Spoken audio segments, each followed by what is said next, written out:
All right, welcome to the Culture Builders podcast and this week's article, 2 ways to fight against today's transactional sports environment. Tony Bennett, one of the most transformational coaches in sports, retired last week. Surprising? Maybe not, if you understand today's shifting sporting landscape. Bennett said it best during his retirement speech. The game and college athletics are not in a healthy spot. There needs to be change, and it's not going to go back. See, Bennett built his program on long-term development, strong relationships, a team-first mentality, and high standards. But today, that's not what the system rewards. He's not alone in feeling this way. Nick Saban, a 7-time national champion coach, retired for similar reasons. Saban pointed out the obvious recently.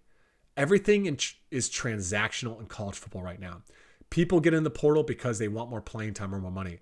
That's transactional. Transformational is about growth, not immediate gratification. Translation, the way the game is being run is broken. Coaches like Bennett and Saban are bowing out because the current environment won't allow them to coach the way they believe in. So what about the rest of us who aren't ready to call it quits? Blaming the NCAA, NIL deals, or Gen Z and their parents isn't going to change anything.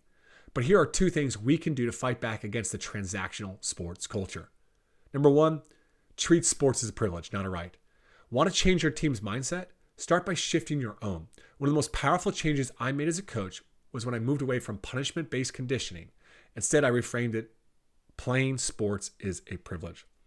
When a player wasn't giving their best effort, I'd kindly ask them to step out of the drill. You're missing out on the opportunity to improve, I'd remind them. If they didn't self-correct, they'd lose the privilege to practice or play that day. The result? A shift in my team's mindset from we have to practice to we get to practice. It's a subtle but radical transformation. I talk about this in chapter 18 of the Culture System and teach this in depth in the Transformational Coach and Culture Certification Program. Trust me, it works. Number 2, help your players shift from self-focus to other focus. Many team-building activities, while well-intentioned, still revolve around the player's own enjoyment. It's self-focused.